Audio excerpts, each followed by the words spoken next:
ठीक है बेटा, आज का हमारा चैप्टर है बाइपोलर जंक्शन ट्रांजिस्टर। ओके, तो बेटा लास्ट क्लास में हम डिस्कस कर रहे थे डायोड एप्लीकेशंस। हमने उसके डिफरेंट एप्लीकेशंस डिस्कस किए थे 2-3 क्लासेस में लगातार। तो इसमें हमने रेक्टिफायर को डिस्कस किया था, full wave and half wave and full wave. Then full wave में हमने जो है डिस्कस किया था full wave rectifier with centre tap transformer and full wave rectifier with bridge circuit. Okay,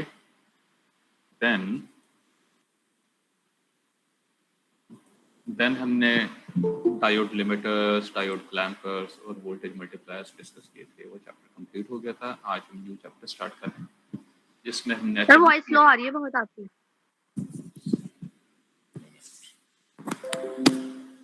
अब भी स्लो आ रही है? हेलो, तो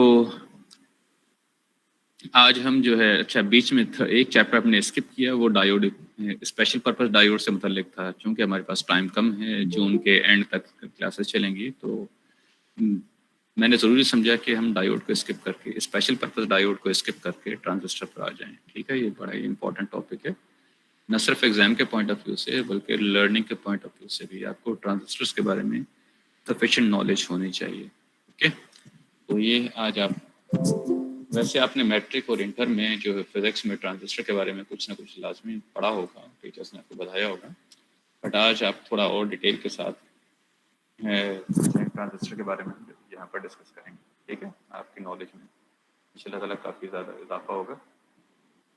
तो ट्रांजिस्टर से मुतल्लिक एक चीज़ नोट कर लें कि फर्स्ट ऑफ ऑल हम ट्रांजिस्टर को कैटेगराइज करते हैं with respect to their structure.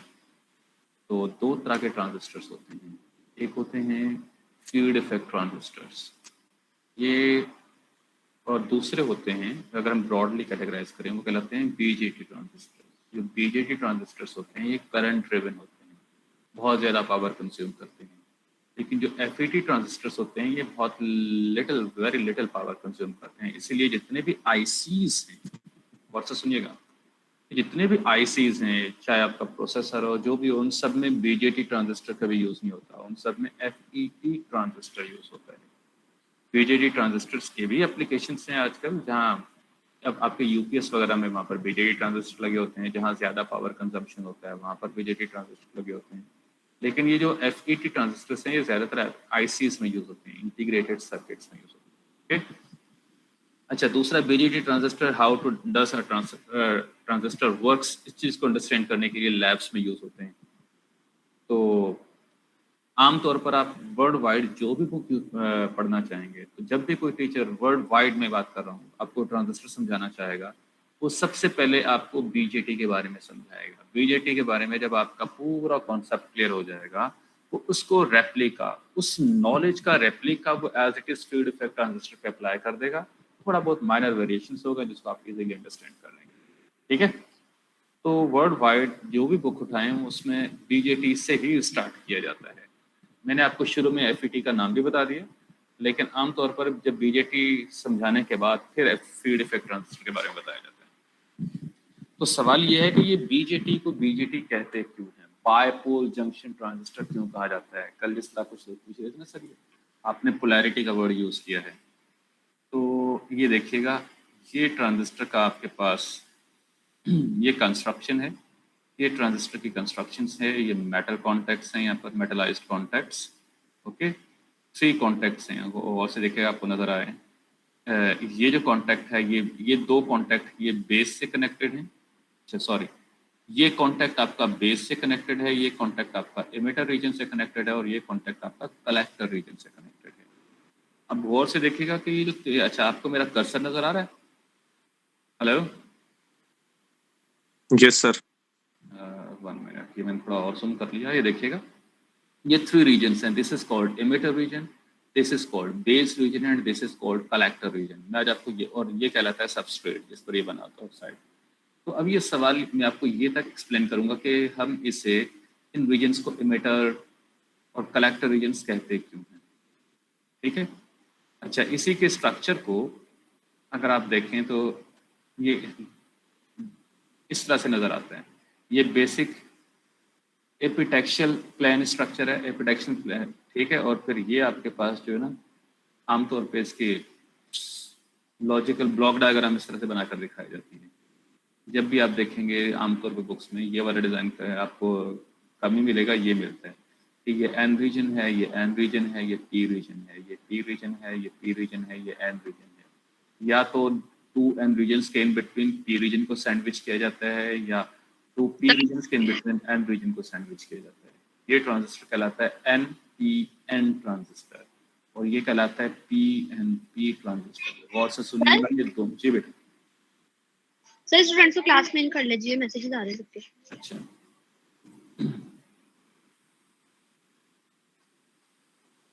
Okay. तो ये वो ट्रांजिस्टर्स हैं जो दोनों के दोनों बीजेटी ट्रांजिस्टर्स हैं। और से सुनिएगा क्या लिखा हुआ है, बीजेटी कंस्ट्रक्शन, चाहे एनपीएन हो या पीएनपी हो, दोनों के दोनों ट्रांजिस्टर्स बीजेटी ट्रांजिस्टर्स कहलाते हैं। ओके,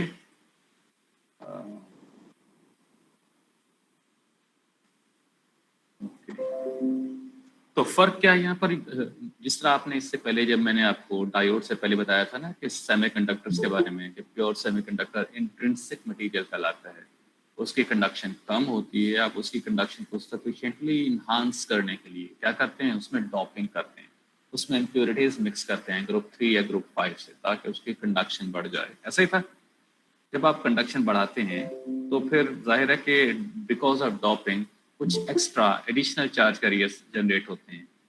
तो ये जो डॉपिंग है इसकी वजह से एक ही तरह के चार्ज कैरियर्स जनरेट होते हैं, यानी कि ग्रुप 3 से करेंगे तो होल्स की तादाद बढ़ जाएगी, होल्स मेजॉरिटी में आ जाएंगे, इलेक्ट्रॉन्स माइनॉरिटी में रह जाएंगे। इसी तरह जब आप ग्रुप 5 से डॉपिंग करेंगे तो इलेक्ट्रॉन्स की तादाद सक्सीड कर जाएगी, इलेक्ट्रॉन्स मेजॉरिटी में हो जाएंगे, होल्स माइनॉरिटी में आ जाएंगे। तो चूंकि दोनों तरह के चार्ज कैरियर्स हैं वो इक्वल तादाद में नहीं होते, एक कैटेगरी के चार्ज जो है चार्ज कैरियर ज्यादा तादाद में होते हैं, इसलिए फिर हम उन्हें इंट्रिंसिक के बजाय एक्सट्रिंसिक मटेरियल कहना शुरू हो जाते हैं, और उनके लिए हम अलग अलग दो नाम चूज करते हैं, N type material and P type material. ठीक है, ये वही एन टाइप और पी टाइप मटेरियल है, ये एन टाइप मटेरियल है, ये भी एन टाइप मटेरियल है, ये पी टाइप मटेरियल है, पी टाइप मटेरियल है, पी टाइप मटेरियल है, एन टाइप मटेरियल है। ओके, आ गया समझ में कि नहीं आया? ये एन टाइप मटेरियल है, ये एन टाइप मटेरियल है, ये पी टाइप मटेरियल है, ये एन टाइप पी टाइप है, पी टाइप है, एन टाइप है। इसमें ये जो एन रीजन है, इस रीजन को आप इमिटर रीजन कहते हैं, इस रीजन को आप कलेक्टर रीजन कहते हैं, और इस रीजन को आप बेस रीजन कहते हैं। यहाँ पर this region is emitter region, this is collector region, and this is base region. जो इनके डिस्टिंक्टिव नेम है वो जो है वो नेम्स हैं आपके पास। अब जो आगे यूज होंगे एन टाइप पी टाइप, बस यहाँ तक आ गया, इससे आगे एन टाइप पी टाइप का हम नेम यूज नहीं करेंगे। फिर हम इमिटर, कलेक्टर और बेस, इनके जो न्यू नेम्स हैं इन रीजन्स के, जो स्पेसिफिक इनके नेम्स हैं वो हम यूज करेंगे। This region is specifically called emitter region, this is called collector region, this is called base region. ये दोनों के दोनों बीजेटी ट्रांजिस्टर्स हैं, बायपोलर जंक्शन ट्रांजिस्टर। बायपोलर क्यों कहते हैं? हाँ, तो मैंने बताया कि इस ट्रांजिस्टर को, इन दोनों को बायपोलर क्यों कहा जाता है, आगे आप देख भी लेंगे। बायपोलर इसलिए कहा जाता है कि एट ए टाइम दोनों तरह के चार्ज कैरियर्स इन्वॉल्व होते हैं, इलेक्ट्रॉन्स भी इन्वॉल्व होते हैं, होल्स भी इन्वॉल्व होते हैं। आपको पता है इलेक्ट्रॉन अलग टाइप के चार्ज कैरियर्स हैं, उन पर नेगेटिव चार्ज होता है, जबकि होल्स अलग टाइप के चार्ज कैरियर्स हैं, उन पर पॉजिटिव चार्ज होता है।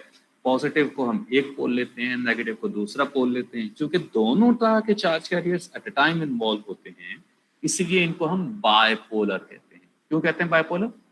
कि electron and holes both are involve in conduction of a transistor. जब ट्रांजिस्टर अपना फंक्शन परफॉर्म करता है तो electrons and holes both contribute in its whole process, इसलिए इसे हम यूनिपोलर के बजाय बायपोलर कहते हैं। लेकिन जो इससे पहले मैंने नाम लिया था फील्ड इफेक्ट ट्रांजिस्टर, उसमें एक वक्त में एक ही टाइप के चार्ज कैरियर्स इन्वॉल्व होते हैं, या तो इलेक्ट्रॉन्स इन्वॉल्व होते हैं या होल्स इन्वॉल्व होते हैं। ठीक है, तो इसलिए उनको बायपोलर नहीं कहा जाता, उन्हें बायपोलर, हेलो, सर ये बाइपोलर दोबारा एक बार रिपीट कर दें।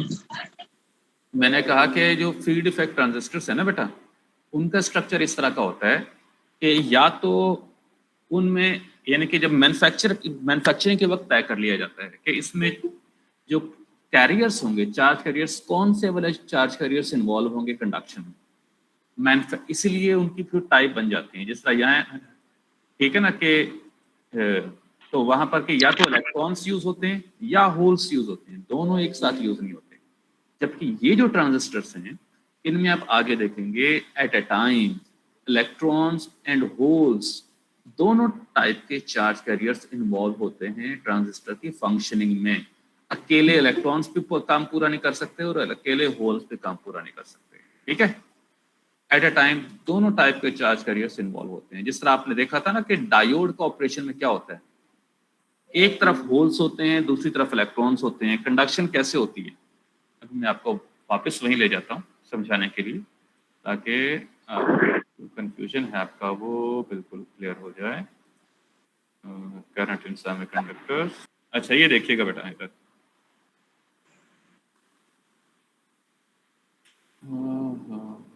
नेक्स्ट चैप्टर है, चैप्टर 2 में है। हाँ ये देखिएगा इधर, हेलो नजर आ रहा है सबको? Yes sir. इस तरफ होल्स हैं और इस तरफ क्या है, इलेक्ट्रॉन्स हैं। इस बैरियर में आके जूम आउट कर जी सर, जूम आउट कर दें थोड़ा। जूम आउट कर दूं, ये ले अब ठीक है जी सर, बहुत जूम हुआ है। अच्छा अब देखिएगा, ये जूम, ये एन टाइप रीजन है, ये पी टाइप रीजन है। यहाँ पर मेजॉरिटी में इलेक्ट्रॉन्स यस सर, हैं, थैंक यहाँ मेजॉरिटी में होल्स हैं। बैरियर से करंट कब फ्लो, किस तरह फ्लो करता है आपको देख, जब कंडक्शन होती है आपको यहाँ पर कोई इलेक्ट्रॉन्स नजर नहीं आएगा, आपको इलेक्ट्रॉन्स यहाँ नजर आएगा, आपको यहाँ कोई होल नजर नहीं आएगा। अच्छा यहाँ होल्स तो दिखाएंगे नहीं, बस मूवमेंट इलेक्ट्रॉन्स की दिखाई जा रही है, ऐसी है ना। लेकिन इन होल्स को चार्ज कैरियर कहा जा रहा है। इन होल्स को यहां से मूव करते हुए नहीं दिखाया गया, मूव करते हुए सिर्फ इलेक्ट्रॉन्स को दिखाया गया। लेकिन बताया यह गया कि अगर यहाँ पर होल्स नहीं होंगे तो ये इलेक्ट्रॉन्स आगे जा ही नहीं सकते। ये होल्स चार्ज कैरियर्स हैं, ये इलेक्ट्रॉन्स चार्ज कैरियर्स हैं। अब मैं आपको अगर रफली समझाना चाहूँ कि आप हैं इलेक्ट्रॉन, आप हैं चार्ज कैरियर, आप किसी शख्स का मैसेज लेकर किसी के पास जा रहे हैं। इसके बाद आपको अगर वहां पर रास्ते में उसके घर तक जाने के लिए कोई ना कोई आपको ट्रांसपोर्ट लाजमी पकड़नी पड़ेगी। ठीक है ना, ट्रांसपोर्टेशन के लिए रक्षा, टैक्सी, बाइक जो भी है, आप जो है ना करीम के थ्रू या उबर के थ्रू जो भी मंगवाएं आपको लाजमी लेनी पड़ेगी। जब तक आपको ट्रांसपोर्ट नहीं मिलेगी आप आगे नहीं जा पाएंगे। ऐसे ही है, हेलो यस सर। तो ये एक इलेक्ट्रॉन अपना मैसेज लेके तब जाएगा जब इसको ट्रांसपोर्ट मिलेगी। यहाँ पर ये जो होल्स हैं ये यानी कि एक इलेक्ट्रॉन एक होल को ऑक्युपाई करता है और आगे चलता है। यानी कि जिस वक्त जैसे ही एक इलेक्ट्रॉन, गौर से सुनिएगा, जैसे ही एक इलेक्ट्रॉन एक होल को ऑक्युपाई करता है फौरन यहाँ से यानी कि ये इलेक्ट्रॉन ये यहाँ से वो होल दिखना बंद हो जाता है और ये इलेक्ट्रॉन यहाँ पहुंच जाता है। जैसे यहाँ से उतरता है वापस होल्स फ्री हो जाता है। आ गया समझ में? तो जितने ज्यादा यहाँ होल्स होंगे उतने ही ज्यादा इलेक्ट्रॉन्स उन होल्स के थ्रू ट्रेवल कर पाएंगे। अगर यहाँ इलेक्ट्रॉन्स बहुत ज्यादा हों बट यहाँ होल्स कम हों तो इन ज्यादा इलेक्ट्रॉन्स के होने का कोई खास फायदा नहीं होगा, इसलिए कि आगे होल्स तो हैं नहीं जिनके थ्रू आगे ट्रेवल करें। अब आपको नजर ये आ रहा है कि होल्स यूं मूव कर रहे हैं, एक्चुअली इलेक्ट्रॉन्स इन होल्स के थ्रू जाते हैं। आप यूं समझ लें कि एक इलेक्ट्रॉन होल को पकड़ता है, यहाँ जाके उतर जाता है, ये होल वापस आता है, दूसरे इलेक्ट्रॉन को पकड़ता है, यहाँ पहुंच जाता है, वापस जाता है। ठीक है, तो ये आपको यूं नजर आ रहा है कि ये जो इलेक्ट्रॉन्स हैं जाहिर है ये होल्स के थ्रू यहाँ तक जा पाएंगे। ये जो दरिया इन्होंने पार करना है ना, ये होल्स के थ्रू ही पार करना है। तो ये जो इलेक्ट्रॉन है एक होल को पकड़ता है, इसके जरिए यहाँ पहुंचता है। वो इलेक्ट्रॉन जाते हुए नहीं दिखाया गया यहाँ पर। यहाँ जाके ये इस इलेक्ट्रॉन होल से नीचे उतर जाता है, ये होल फ्री हो जाता है, ये होल फिर यहाँ आता है ताकि सवारी पकड़े और वापस जाए। क्लियर? अब आ गया समझ में कि ये खाली रस्ते हैं, ये खाली टैक्सीज हैं जो यहाँ से मुसाफिर पकड़ती हैं लाके यहाँ छोड़ती हैं और फिर खाली जाती हैं। यानी कि इधर से इधर ये खाली जाती हैं, यहाँ से लोडेड होकर आती हैं, तो इलेक्ट्रॉन्स क्या है? इलेक्ट्रॉन्स पैसेंजर्स हैं जिन्होंने आगे जाना है, और ये वो रक्शे टैक्सी हैं जिन्होंने पैसेंजर्स को यहाँ से यहाँ पहुँचाना है। तो आप नोट कर लीजिए कि जिस तरह ट्रांसपोर्ट का मेन रोल होता है, यूं ही यहाँ पर होल्स का भी मेन रोल होता है। इसलिए हम क्या कहते हैं, जब एक डायोड कंडक्ट करता है तो एंड इलेक्ट्रॉन्स और होल्स दोनों इन्वॉल्व होते हैं, तब जाके कंडक्शन होती है। तभी से डायोड्स कहते हैं। दोनों तरह के पोलैरिटी के चार्ज कैरियर्स इन्वॉल्व होते हैं। एक ही टाइप के पोलैरिटी के चार्ज कैरियर्स की वजह से काम नहीं बनता। कॉन्सेप्ट क्लियर हो गया? हेलो? Yes sir. कि यहाँ ड्यूअल पोलैरिटी क्यों कहा जाता है? असल में तो ट्रांजिस्टर इलेक्ट्रॉन्स ने मूव करना था, लेकिन ये जो पी रीजन है, यहाँ से इलेक्ट्रॉन्स, यूं समझे कि ये दरिया है जिसको इलेक्ट्रॉन्स को तैरना नहीं आता। जब तक इन्हें कोई बोट नहीं मिलेगी ये इस तरफ नहीं जा पाएंगे। तो ये बोट्स हैं जो इलेक्ट्रॉन्स को लेने के लिए इस किनारे पर आती हैं और यहाँ से इलेक्ट्रॉन को लेकर वहां चली जाती है। ये प्रोसेस कंटिन्यू रहता है। ओके, अब चलते हैं वापस अपने टॉपिक पर जो कि हमने डिस्कस करना था, बाइपोलर जंक्शन ट्रांजिस्टर। यहां पर थे। तो ये काम होगा क्यों? ये मैंने कहा था ना कि दोनों तरह के चार्ज कैरियर्स इन्वॉल्व होते हैं। देखिएगा, जब इस रीजन से इलेक्ट्रॉन चलेंगे तो ये पी रीजन है कि नहीं है? बीच में पी रीजन है ना। तो इसलिए यहां से इस रीजन से होल्स इन्वॉल्व होंगे, यहाँ से इलेक्ट्रॉन्स इन्वॉल्व होंगे, तब जाके कंडक्शन का प्रोसेस पूरा होगा, अदरवाइज पूरा नहीं हो पाएगा। इसलिए इन्हें बाइपोलर ट्रांजिस्टर कहा जाता है कि दोनों पोलैरिटी के charge carriers electrons and holes both are used. इसमें जो मेजॉरिटी चार्ज कैरियर्स होंगे वो इलेक्ट्रॉन्स होंगे, जो माइनॉरिटी होंगे वो होल्स होंगे। यहाँ पर जो मेजॉरिटी होंगे वो होल्स होंगे, जो माइनॉरिटी होंगे वो इलेक्ट्रॉन्स होंगे। अब क्लियर हो गया? ठीक है, अब चलते हैं आगे। अब पेपर पे हर जगह जाहिर है ये ब्लॉक डायग्राम नहीं बनाई जाएगी। हम यूज टू हैं सिंबल्स को यूज करने के, यूज टू है ना हम लोग। हम जहां पर भी कोशिश करते हैं जी, स्टूडेंट इन करना, हमारी कोशिश क्या होती है कि हम सिंबॉलिकली चीजों को रिप्रेजेंट करें। जिस तरह पाकिस्तान के सिंबल क्या है? पाकिस्तान का फ्लैग है। जो इंस्टीट्यूशंस होते हैं उनके जो लोगोज होते हैं वो यूज होते हैं कि नहीं होते? आप कहीं पर अगर उर्दू यूनिवर्सिटी की रिप्रेजेंटेशन हो, आप उसका नाम भी ना लिखें, बस ये उनके लोगोज लगा दें कि ये इदारे हैं जिन्होंने इंस्टीट्यूशन यहाँ कॉन्ट्रीब्यूट किया है, जिनकी यहाँ पार्टिसिपेशन है, तो आप लोगो देख के समझ जाएंगे कि अच्छा कौन कौन से इदारे हैं। ऐसे होता है कि नहीं होता? हेलो, कंप्यूटर साइंस के लोग हैं ना आप लोग। लोगो क्या होता है? लोगो सिंबल होता है एक इदारे का। इसी तरह ट्रांजिस्टर्स के भी हम सिंबल्स यूज करते हैं। ये जो एनपीएन ट्रांजिस्टर है इसके लिए ये सिंबल यूज होती है, और जो पीएनपी है इसके लिए ये सिंबल यूज होती है। ठीक है, क्योंकि जो कन्वेंशनल करंट फ्लो है उसको तो हम अब भी पिछले कभी किसी दौर में जब इलेक्ट्रॉन्स डिस्कवर नहीं हुए थे उस वक्त हमने ये अज्यूम कर लिया था, ये मान लिया था कि पॉजिटिव चार्ज कैरियर्स हैं जो मूव करते हैं। मैंने बताया था ना पहले। बाद में पता चला कि नहीं ये तो इलेक्ट्रॉन्स हैं। जो हमारी पूरी थीम है, जो कॉन्सेप्ट है, वो पॉजिटिव चार्ज कैरियर्स के मूवमेंट पर है, तो इसलिए वही डायरेक्शन कंसिडर की जाती है। देखिएगा, हम ये मानते हैं कि यहाँ से पॉजिटिव चार्ज कैरियर्स यूं मूव करेंगे, इसलिए एरो की डायरेक्शन ये है P to N। ठीक है, यहाँ हम क्या मानते हैं कि N इस P रीजन से होल्स इधर जाएंगे, पॉजिटिव चार्ज कैरियर्स बेस में जाएंगे, तो इसलिए डायरेक्शन क्या है ये। ठीक है, जो डायरेक्शन है वो पॉजिटिव चार्ज कैरियर्स की मूवमेंट की लगाई जाती है, हालांकि मूवमेंट सारी इलेक्ट्रॉन्स के। ये आ गया बेटा basic BJT operation. How does a transistor operates? Actually वो काम करता कैसे है। इसके बाद एक चीज होती है कि उससे हम क्या क्या काम लेते हैं, ये नहीं है। बेसिकली ट्रांजिस्टर इंटरनली कैसे ऑपरेट करता है, उसके बाद उसके काम से हम क्या क्या काम ले सकते हैं, ये अलग बात है। सही है, यहाँ पर हम बेसिकली जिस तरह कैपेसिटर होता है ना, हमें पता है कैपेसिटर क्या होता है, चार्ज होता है, डिस्चार्ज होता है, बस ये दो काम होते हैं उसके पास, चार्जिंग एंड डिस्चार्जिंग। लेकिन इसके थ्रू हम, आपने देखा, हमने फिल्टरिंग भी कर ली, ठीक है नहीं की? हेलो, इसी के थ्रू हमने क्लैंपिंग भी कर ली, इसी के थ्रू हम कपलिंग भी कर लेते हैं, बहुत सारे काम कर लेते हैं। बेसिक जो ऑपरेशन हो रहा होता है ना कैपेसिटर के अंदर, वो एक ही हो रहा होता है, चार्जिंग एंड डिस्चार्जिंग। इसके बाद उसका हम एप्लीकेशन किस किस मकसद के लिए करते हैं ये अलग चीज होती है। तो इसी तरह यहाँ पर ट्रांजिस्टर के अंदर इंटरनली उसके अंदर किस तरह से फंक्शन होता है हम बस वो देखेंगे, उसके एप्लीकेशन वाइज नहीं, वो तो आगे आएगा, ताकि आपको ये पता चल जाएगा कुछ भी हो रहा हो अंदर तो यही काम हो रहा होगा। ओके, तो ये है ट्रांजिस्टर के बारे में खास बात की जाती है। आपके पास दो तरह जो इलेक्ट्रॉनिक कंपोनेंट्स होते हैं, जो बेसिक इलेक्ट्रॉनिक कंपोनेंट्स हैं, अगर उनकी बात करें हम, आपके पास रेजिस्टर होता है, आपके पास कैपेसिटर होता है, आपके पास डायोड होता है, आपके पास ट्रांजिस्टर होता है। ये नाम सुने ना आप लोगों ने अभी तक? Resistor, capacitor, diode, transistor.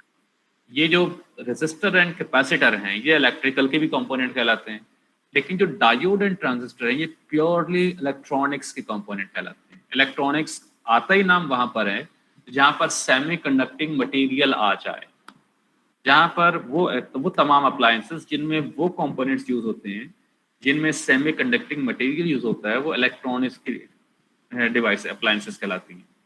ठीक है, आपने बल्ब को कभी इलेक्ट्रॉनिक्स के अप्लायंस नहीं सुना होगा, लेकिन ये जो एलईडी लाइट्स आती हैं ये इलेक्ट्रॉनिक्स कहलाती हैं, इसलिए कि इनमें डायोड्स होते हैं। ठीक है, किसी ने ज्वाइन किया है? okay. तो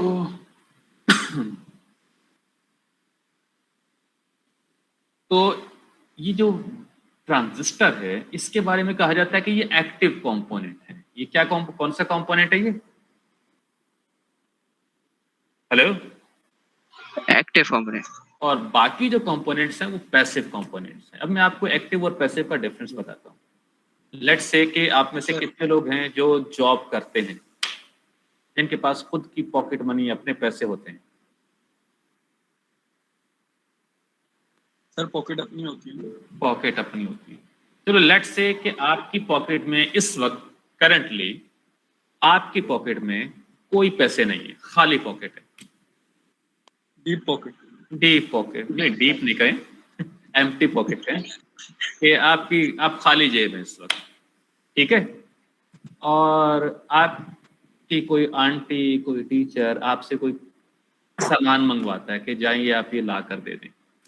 इत्तेफाक से उस सामान के लिए आपको ट्रांसपोर्ट भी यूज करना पड़ती है, तो आप क्या करेंगे? वो जो आपको टीचर ने या आंटी ने या आपके फादर पेरेंट्स ने जो पैसे दिए होंगे, उन्हीं में से आप अपना किराया भी लगाएंगे, निकालेंगे। ऐसे ही होगा ना? और Yes, sir, of course. के उनको सामान दे देंगे। तो एक्चुअली आपके पेरेंट्स ने, टीचर्स ने, आंटी ने जो आपको इनपुट दिया, आपने आउटपुट उसे थोड़ा सा कम रिटर्न किया, इसलिए कि किराया आपने डिडक्ट कर लिया, आपके पास पैसे थे ही नहीं। तो आप पैसिव थे। आप क्या थे? आप पैसिव थे, इसलिए कि आप अपने पास से कुछ कंट्रीब्यूट कर नहीं पा रहे थे, इसलिए कि आपके पास थे ही नहीं पैसे। लेकिन अगर आप ऐसे शख्स होते कि जिसके पास अपने पॉकेट मनी से भी कुछ पैसे होते, अब आप कहते हैं मैं क्या अपनी टीचर या आंटी से किराए के पैसे वसूल करूं, तो आप क्या करते? आप अपनी पॉकेट मनी से किराया निकालते, टीचर के वो जो भी सामान होता वो लेते और जाके वापस कर देते, और जो वो पैसे, जो रिमेनिंग पैसे थे वो वापस कर देते उसको। तो आपने कंट्रीब्यूट करने की पोजीशन में होते हैं। अगर आप अपनी जेब से पैसे मिला सकते हैं तो आप एक्टिव हैं। अगर आप अपनी जेब से पैसे नहीं मिला सकते तो आप क्या हैं? पैसिव। पैसिव है। अब आ गया समझ में? जी जी सर। तो रेजिस्टर हो गया, कैपेसिटर हो गया, डायोड्स हो गया, इनके पास अलग से कोई भी ईएमएफ सोर्स नहीं होता, अपना कोई अलग से ईएमएफ सोर्स नहीं होता। ये अपना अलग से ईएमएफ सोर्स यूज नहीं करते, इसीलिए ये पैसिव कंपोनेंट कहलाते हैं। क्या कहलाते हैं? इनमें से अगर कोई करंट इन होगा, इन होने से पहले अगर उसका वोल्टेज लेट सपोज के 6 वोल्ट है, जब वो आउट होगा तो उसका वोल्टेज 6 वोल्टेज नहीं होगा, कम हो चुका होगा। जैसे डायोड है, एनोड से जब चार्जेस इन होते हैं और जब कैथोड से निकलते हैं तो हमारा ये मानना है कि 0.7 जूल एनर्जी पर कूलम वो क्या कर चुके होते हैं, कंज्यूम कर चुके होते हैं। देखा ना अपने इससे पहले चैप्टर में हम डायोड के नाम का हर जगह से 0.7 माइनस कर रहे थे, याद है कि नहीं है सर? तो वो क्यों कंज्यूम कर रहे थे? इसलिए कि डायोड पैसिव कंपोनेंट है। इनपुट पे अगर आपने 6 वोल्टेज दे दिया तो आउटपुट पे आपको लाजमन 5.3 वोल्टेज मिलेगा। 5.3 से ज्यादा मिल ही नहीं सकता। 0.7 उसके चार्जेस हैं जो वो कंडक्ट एनी हाउ क्या करेगा, डिडक्ट करेगा। इसलिए कभी भी रेजिस्टर, कैपेसिटर, डायोड एम्पलीफाई नहीं कर सकते। क्या नहीं कर सकते? एम्पलीफाई नहीं कर सकते। अब आप ये कहेंगे ये एम्पलीफाई का यहाँ क्या केस आया? मिसाल के तौर पर चलें अब मैं आपको समझाता हूँ ये एम्पलीफाई क्या है। कि आपसे आपके किसी अजीज ने सामान मंगवाया, उसने आपको पैसे दे दिए 200। इत्तेफाक से वो जो सामान था वो 250 रुपए का था। आपने किराए पे अपनी पॉकेट से लगाया। अब क्या करेंगे आप? वापस आएंगे कि नहीं आपने 200 रुपये दिए थे, वो 250 का, सॉरी मैं नहीं ला सका। क्या करेंगे आप बताइए? अगर आप पॉकेट मनी से मिला देंगे तो आपको सामान लेकर जाके दे देंगे, उन्हें बता देंगे कि ये 250 का है। इसके बाद उनकी मर्जी वो आपको पैसे दें या ना दें, देना तो चाहिए अखलाक। तो आप अपनी मर्जी से, यानी कि आप 200 रुपए लेके 250 रुपए की चीज लाने की पोजीशन में हैं, तो आपने क्या किया एक किस्म से, दिस इज कॉल्ड, अगर मैं इस टर्म को इलेक्ट्रॉनिक में कहूँ, ये रफली एम्पलीफिकेशन कहलाती है कि आपने कम पैसों में ज्यादा पैसों की चीज लाकर दे दी। इसीलिए हम क्या कहते हैं, ट्रांजिस्टर क्या करता है, उसे जब हम एक छोटा सिग्नल देते हैं तो वो अपने पास, चूंकि उसके पास अलग से ईएमएफ सोर्स होता है, उसमें से इलेक्ट्रिक एनर्जी मिलाता है और उसको बड़ा करके रिटर्न कर देता है। ठीक है? ये जिस तरह पाकिस्तान में था ना, एक वो सिंध में था, डबल शाह का नाम सुना होगा आपने, वो अरेस्ट हो गया। जी जी सर। हाँ, तो वो क्या कहता था कि मुझे पैसे दो, मैं आपको मेरे ख्याल में महीने में या कुछ टाइम देता डबल करके दूंगा। और इसी की अगर आपने एग्जांपल देखनी हो, मेरे ख्याल में इंडियन कोई हॉलीवुड बॉलीवुड की फिल्म थी हेरा फेरी, हेरा फेरी सर, उसमें भी यही था ना, वो डबल करके रिटर्न करेगा। तो ये तो ट्रांजिस्टर को ये कहा जाता है, ट्रांजिस्टर के बारे में, कि इसे जब आप वीक सिग्नल देंगे ये उसे इनलार्ज करके रिटर्न करेगा। This is called amplification. क्या कहलाता है ये एम्पलीफिकेशन कहलाता है। और ये ऐसा क्यों कर पाता है? इसलिए कि इसके पास अलग से अपना ईएमएफ सोर्स होता है। वो ईएमएफ सोर्स कब होता है? जब हम कहते हैं कि ट्रांजिस्टर को यूज करने से पहले लाजमी बायस करना पड़ता है। क्या करना पड़ता है?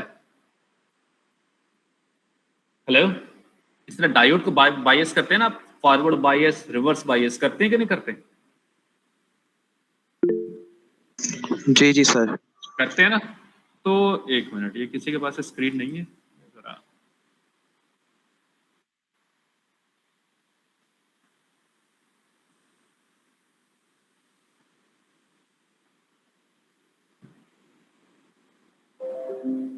जी बेटा आ गए भाई?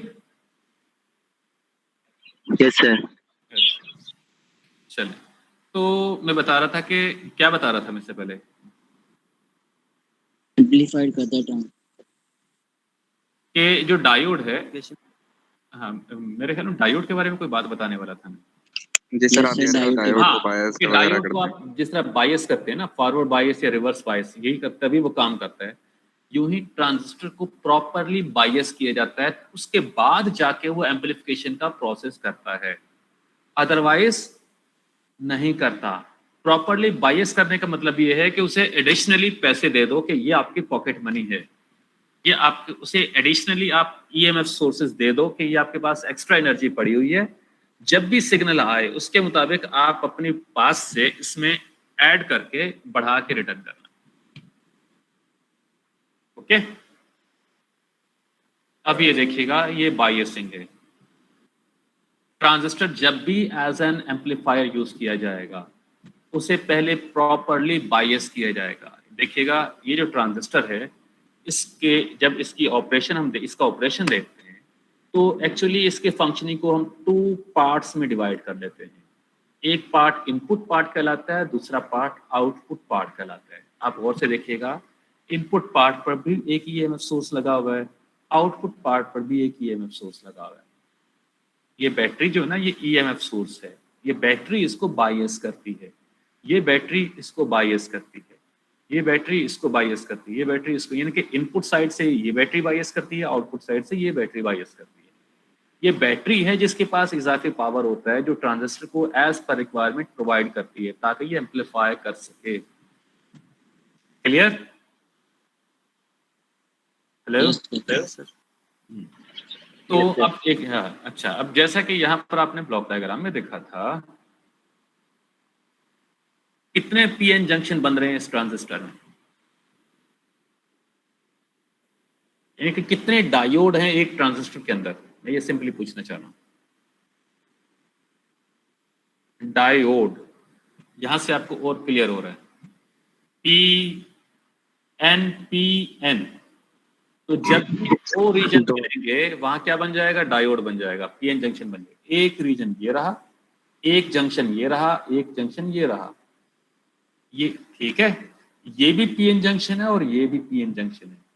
ये जो जंक्शन है ये किसके इन बिटवीन है, ये बेस और इमीटर के इन बिटवीन है, इसलिए इसको बेस इमीटर जंक्शन कहते हैं। और ये जो जंक्शन है ये कलेक्टर और बेस के इन बिटवीन है, इसे बेस कलेक्टर जंक्शन कहा जाता है। तो एक डायोड में कितने जंक्शन होते हैं भाई, दो। एक इन बेस, एक बेस और इमीटर के इन बिटवीन, दूसरा बेस एंड कलेक्टर के इन बिटवीन। तो एक चीज नो गौर से सुन लें, ये स्टैंडर्ड में आपको बता रहा हूं, जब भी ट्रांजिस्टर यूज होगा ऑलवेज, क्या कह रहा हूं मैं, ऑलवेज ये जो बेस कलेक्टर जंक्शन है ये रिवर्स बायस होगा और base emitter junction forward bias होगा। ये जंक्शन दोनों एट ए टाइम कभी भी फॉरवर्ड बायस नहीं हो सकते, ये दोनों जंक्शन कभी भी फॉरवर्ड, रिपीट कर दें ये वाली लाइन जो अभी आपने बोली। हाँ, ये जो बेस कलेक्टर जंक्शन और बेस इमीटर जंक्शन, ये दोनों जंक्शन कभी भी सेम टाइम पर फॉरवर्ड बायस नहीं हो सकते, बल्कि ये बात अपने पल्लों से बांध लें कि बेस कलेक्टर जो जंक्शन है ये always will be reverse biased. Base junction हमेशा रिवर्स बायस होगा, हमेशा। क्या कहा मैंने, ऑलवेज, कभी भी इसे फॉरवर्ड बायस नहीं किया जाता। बेस इमीटर जंक्शन को always, sorry base collector junction को, माय मिस्टेक, ये बेस कलेक्टर की बात कर रहा हूं, बेस कलेक्टर जंक्शन को ऑलवेज रिवर्स बायस रखा जाता है, रिवर्स बायस किया जाता है। ओके, क्लियर हो गया? बेस इमीटर जंक्शन फॉरवर्ड बायस भी होता है, रिवर्स बायस भी होता है, एज पर रिक्वायरमेंट, खुद ब खुद, यानी कि सिग्नल के थ्रू होता रहता है। But base collector junction always reverse biased रहता है। ठीक है, अब आ जाते हैं इधर। Yes sir. अब देखिएगा गौर से, आपको वो चीज नजर आएगी। ये ग्राउंड है, ग्राउंड को हम जीरो मानते हैं, क्या मानते हैं, जीरो। ये बैटरी है। अच्छा, इस एक और चीज आगे आपको नजर आएगा, खैर वो चीजें आगे हैं। टाइम कितना है हमारे पास सर? 10 मिनट आएगा। 10 मिनट। ओके। अच्छा, ये देखिएगा, ये जो बैटरी है इसकी वजह से ये positive terminal through resistor connected है, तो यहाँ ये पता चलता है कि ये जो बेस का वोल्टेज है ये एमिटर के वोल्टेज से ज्यादा है। Base voltage is higher than emitter voltage. तो हायर को हम पॉजिटिव से शो करते हैं, लोअर को नेगेटिव से शो करते हैं। तो टर्मिनल को हम कंपेयर कर रहे हैं, which terminal has more voltage, here I say base voltage. Okay, which terminal has lower voltage when we compare base and emitter। तो यहाँ पर मैं क्या कहूँगा, emitter टर्मिनल का वोल्टेज लोअर, तो बेस और एमिटर, ये बेस का पी, यानी कि ये डायोड है, ये इसका एनोड है, ये इसका कैथोड है। तो कौन सी, ये डायोड क्या बन गया, ये बन गया फॉरवर्ड बायस। क्या बन गया बेटा, इसलिए कि एनपीएन है ना, ये फॉरवर्ड बायस। अब जब हम इन दो टर्मिनल्स को कंपेयर करते हैं तो हमें पता चलता है, बताया जाता है कि this terminal has more voltage than this terminal. या एक ही वक्त में प्लस माइनस लिखा हुआ है ना, ऐसा तो हो नहीं सकता। तो ये सिर्फ ये बताने के लिए ये लगाया गया है कि जब आप इन दो को कंपेयर करेंगे तो this terminal has more voltage than this one, but when you compare these two terminals, then this terminal has more voltage than this one. Okay, तो क्या लिखा हुआ है? Base collector reverse biased, base emitter forward biased. ये NPN transistor के लिए दिखाया गया है। कैसे? ये देखिएगा, प्लस होने के लिए शर्त ये है कि ये बैटरी के पॉजिटिव से कनेक्टेड होना चाहिए। कनेक्टेड है, प्लस होने के लिए शर्त है कि ये बैटरी के पॉजिटिव से कनेक्टेड होना चाहिए। कनेक्टेड है, यहाँ पर ग्राउंड, नेगेटिव को ग्राउंड से कनेक्ट किया गया है। ऐसा नहीं है, उल्टा भी हो जाता है। जिस तरह ये है ना, ये देखिएगा इधर, 1 मिनट, ये देखिएगा बेटा, ये ग्राउंड है, ये ग्राउंड है। ओके, ये एक बच्चा खड़ा है, ये दूसरा बच्चा खड़ा है। हम यहाँ पर क्या कहेंगे? इसकी हाइट ज्यादा है, इसकी हाइट ज्यादा है। हम हाइट का कैसे पता चलाएंगे? हम हाइट का पता उनके सरों की ऊंचाई से चलाएंगे, इसलिए कि पांव तो दोनों के सेम लेवल पर हैं। पांव दोनों के किस लेवल पर हैं? सेम, जीरो, सेम लेवल पर है, तो उनके सर से भी पता चलेगा कौन ऊपर है कौन नीचे। इसी तरह ये एक पोल, यानी कि ये एक रॉड है, इस पे दो लोग लटके हुए हैं, दो लोग लटके हुए हैं। अब दोनों के हाथ तो सेम लेवल पर हैं, दोनों के हाथ क्या हैं? सेम लेवल पर है। अब हम कैसे पता चलाएंगे कौन ज्यादा लंबा है? पाँव से, कि किसका पाँव ज्यादा नीचे तक है। यस तो सर। फिक्स तो हम पाँव को भी कर सकते हैं, फिक्स हम हाथों को भी कर सकते हैं।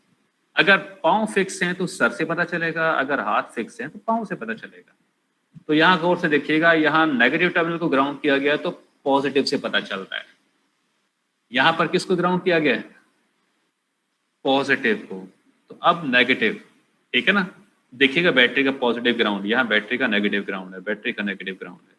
तो अब की बार क्या, ये पीएनपी है। अब की बार हम क्या कहेंगे? When we compare these two terminals, emitter terminal has more potential than base terminal. ठीक है, तभी जाके ये base emitter junction forward bias होगा। मैं क्या कहूंगा? Collector terminal has lower potential than base terminal, या base terminal has higher potential than collector terminal. यानी कि यहाँ क्या कहूंगा? Base terminal has lower potential than emitter terminal, base terminal has more potential than collector terminal, ताकि ये reverse bias हो जाए और ये फॉरवर्ड बायस हो जाए। क्लियर हो गया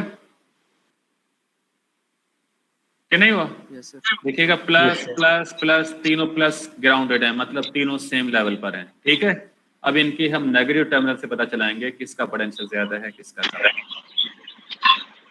ठीक है, अच्छा, अब यहाँ देखिएगा, यहाँ हम क्या कह रहे थे? कौन ज्यादा ऊंचा है, कौन ज्यादा ऊपर तक गया है, या हम क्या कहेंगे? कौन ज्यादा नीचे तक गया है। बात वही है। कर्सर शो नहीं हो रहा। क्या नहीं हो रहा? स्क्रीन शो नहीं हो रही, कर्सर हो रही है सर, हो रही है। कर्सर शो नहीं। अब कर्सर, अब देखिएगा, इस केस में जब ग्राउंड फिक्स है तो हम टॉप से पता चलाएंगे कौन ज्यादा ऊंचा है। जब टॉप फिक्स है तो हम बॉटम से पता चलाएंगे कौन ज्यादा नीचा है, कौन ज्यादा नीचे तक गया है। जब ऊपर से चीजें लटकाते तो कहते हैं कि ये ज्यादा नीचे तक आ गया है, ये कम नीचे आया है, ये बताते हैं ना। तो ये अब हम आगे चलते हैं, इसके ऑपरेशन। 1 मिनट रह गया मेरे ख्याल में, ऐसा ही है। Yes yes sir. ये फिर नेक्स्ट क्लास पे रख लेते हैं। सही है सर।